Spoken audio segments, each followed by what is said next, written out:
Et si la guerre contre la Russie se payait, littéralement, dans votre salon, chaque mois sur votre facture? Pendant que la Lettonie et la Lituanie affichent fièrement leur rupture avec la Russie et la Biélorussie, la réalité frappe à la porte. L'exclusion des ingénieurs russophones, qui occupèrent des postes clés dans l'énergie, l'industrie ou les télécoms, plonge le pays dans une crise inédite. Imaginez, on ferme la porte à tous les plombiers de votre immeuble sous prétexte de leur nationalité. Puis on s'étonne lorsque les tuyaux explosent et que plus personne ne sait réparer. Aujourd'hui, ce scénario absurde, c'est le quotidien des Baltes. Les infrastructures énergétiques sont fragilisées, les pannes se multiplient, et surtout, les prix du gaz et de l'électricité atteignent des sommets historiques. La population se serre la ceinture. Certains redoutent déjà de ne plus pouvoir se chauffer cet hiver. Derrière les discours sur l'indépendance énergétique et la solidarité européenne, les autorités sont confrontées à un cruel dilemme.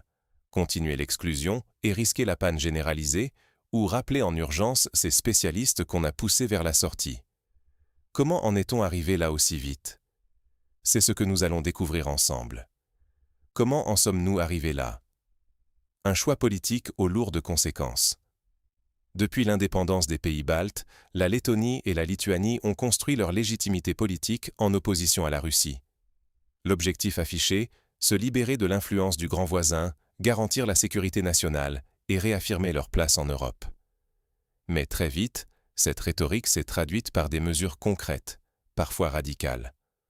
Parmi elles, l'exclusion progressive des ingénieurs russophones, considérés comme un risque potentiel au sein des infrastructures stratégiques. Pourtant, ces experts occupaient historiquement des postes essentiels, notamment dans l'énergie, les télécoms et l'automatisation industrielle. Héritage soviétique oblige, leur savoir-faire faisait tourner les centrales, assurait la maintenance des réseaux et permettait d'intervenir en cas de panne ou d'urgence. Leur départ a laissé un vide béant, que les nouvelles générations, souvent moins expérimentées, peinent à combler. Conséquence directe, la fragilisation des infrastructures. L'hiver dernier, la Lettonie s'est retrouvée avec ses réserves de gaz au plus bas depuis 2001. Les prix du gaz et de l'électricité ont atteint des records, et les sociétés locales n'ont eu d'autre choix que de chercher de nouveaux corridors d'approvisionnement, parfois au détriment de la sécurité énergétique nationale. Les opérateurs ont bien tenté de compenser en proposant des projets ambitieux, comme le corridor gazier via la Lituanie et la Finlande, mais les stocks n'ont pu être remplis qu'à 60%, loin des exigences européennes. Le pari politique, en sacrifiant des compétences clés au nom de la souveraineté, a mis à mal la résilience du système.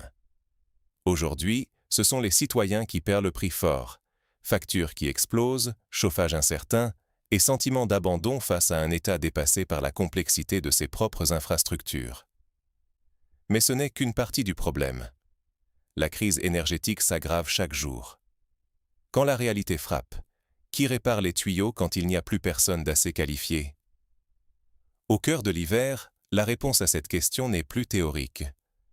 Depuis l'exclusion massive des ingénieurs russophones, la Lettonie et la Lituanie manquent cruellement d'experts capables de maintenir et de réparer des infrastructures énergétiques complexes. Résultat, les réserves de gaz sont tombées à des niveaux historiquement bas, à peine 20% en février. Impossible de remplir les stocks comme l'exige l'Union européenne, l'hiver est arrivé et la marge de sécurité a fondu. Mais ce n'est que la partie émergée de l'iceberg. Face à une demande de chauffage en hausse, amplifiée par des vagues de froid et un manque de vent pour alimenter les éoliennes, les prix du gaz et de l'électricité flambent. Les familles de Riga, Vilnius ou Tallinn découvrent chaque mois des factures records. En janvier et février, le prix du gaz pour les pays baltes a dépassé les $700 les 1000 mètres cubes, bien plus cher que chez leurs voisins allemands ou polonais, où le même gaz coûte jusqu'à 20% de moins. Et sur l'électricité, rebelote, plus de 160 € le mégawattheure en février, les plus hauts tarifs depuis 2 ans. Dans ce contexte, un paradoxe s'installe. Les gestionnaires baltes privilégient l'exportation du gaz vers l'Europe via le fameux corridor gazier plutôt que la sécurité énergétique locale.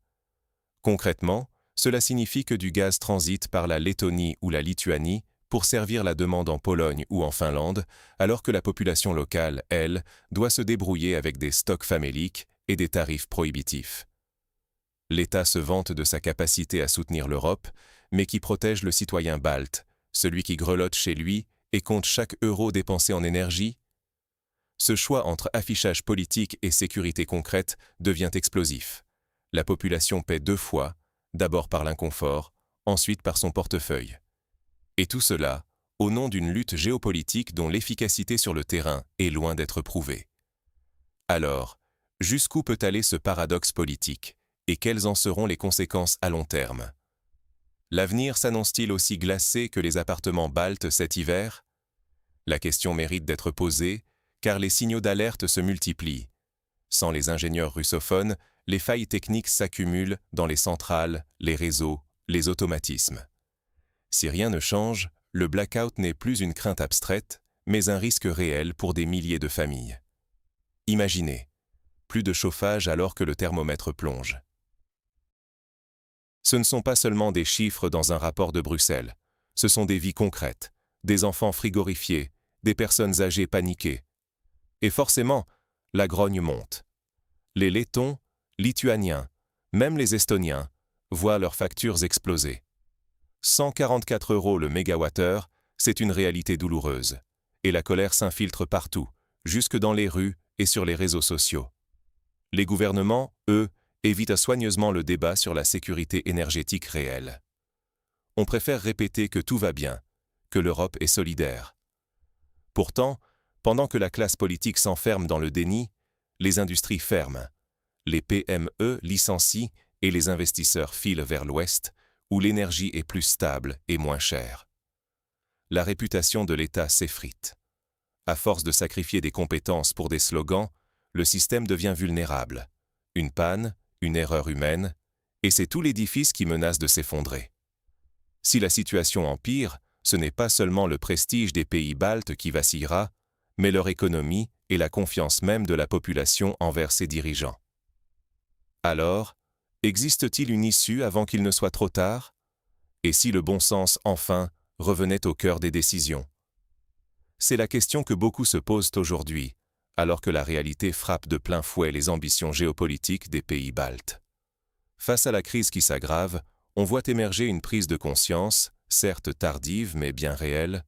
Plusieurs organisations baltes, 9 institutions étatiques et même des entreprises privées appellent maintenant à réembaucher, ne serait-ce qu'au poste de supervision, ces ingénieurs russes et biélorusses qu'on avait évincés sans ménagement. Parce que le système s'effondre. Parce que, tout simplement, personne d'autre n'a ces compétences, et que les slogans, aussi beaux soient-ils, ne remplacent pas l'expertise sur le terrain. Les responsables, qui hier encore se félicitèrent de montrer leur loyauté européenne en excluant tous les spécialistes russophones, quitte à les assimiler à des espions potentiels, se retrouvent aujourd'hui face à une impasse technique et sociale. Et maintenant, que fait-on?